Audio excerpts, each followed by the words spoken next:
My Turkey Top 10.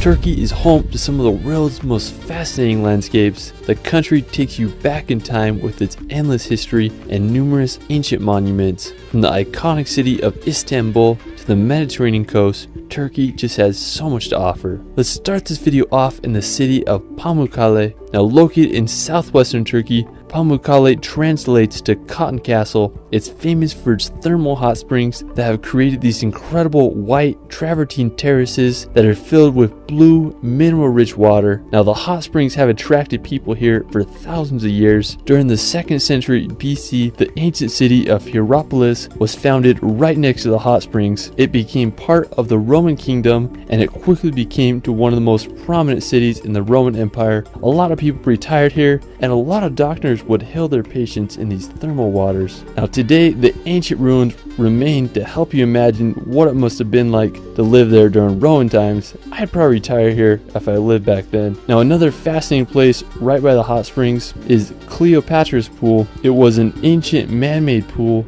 that is said to be a gift from Mark Antony to Cleopatra. In the 7th century, an earthquake destroyed the surrounding Roman temple, which caused its pillars to fall into the pool. Today, you can swim around in it. Now, after exploring Pamukkale, we're going to visit the notorious city of Istanbul. Istanbul is just one of the most fascinating places. It's a transcontinental city, which means that Istanbul is part of Europe and Asia. The Bosphorus Strait, which is considered to be the boundary between Europe and Asia, runs right through the city. Istanbul is the most populated place in all of Turkey, with a population of over 15 million. The history of Istanbul is endless. It was settled as far back as the 7th century BC, and it became the capital of the Roman Empire in 330 AD. One of my favorite features of the city is the Galata Tower. It's a uniquely shaped medieval building that dominates the skyline. It was built in 1348, and the tower was used to spot fires. Now, one of the most important features of Istanbul is the Hagia Sophia. It was built all the way back in 537 AD as a Christian church, but after the fall of Constantinople in 1453, the church was converted into a mosque. At the time of its completion, it was the world's largest interior space and the first building to use a fully pendative dome. I mean, just such an amazing structure. Now near Hagia Sophia is the iconic Blue Mosque. It was constructed in 1600s and stands today as one of Istanbul's most impressive buildings. It's just hard to beat the atmosphere of this historical city. After Istanbul, we're going to head over to the Mediterranean coast. Now this may be one of my favorite regions in all of Turkey. It's full of massive green mountains that line its picturesque coastline.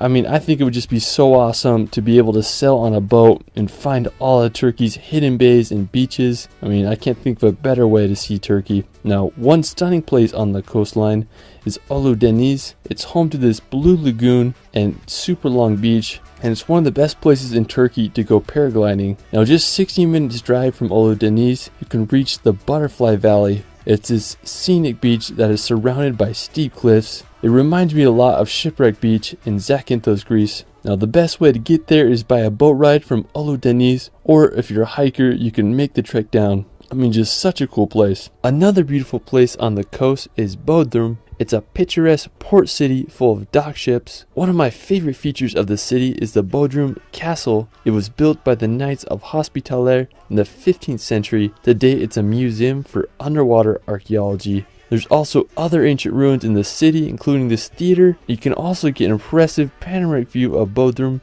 from the town's old mills. I mean, it's just hard to beat the views and history of this beautiful sea town. Another impressive nearby city is Dalyan, located just inland from the coast. I love how the river runs right on the edge of the town with the backdrop of the scenic green mountains. Now from the city, you can see the Lycian rock tombs built into the cliffs.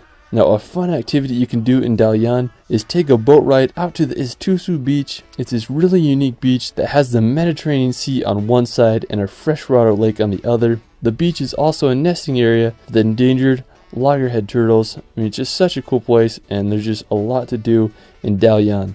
After, we're going to stay on the coast and visit the impressive city of Alanya. Now sandwiched between the Taurus Mountains and the Mediterranean, Alanya is a charming resort town. The crowning feature of the city is the Alanya Castle. This may be one of the most impressive fortresses in all of Turkey. It was built in the 13th century on a rocky peninsula by the Seljuk Empire. It's made up of over 140 towers and a 3-sided medieval wall that protects this impressive fortress. I definitely would have felt safe if I lived here during medieval times. Today it's been turned into a museum and you can explore it. The beach just west of the castle is called Cleopatra's Beach.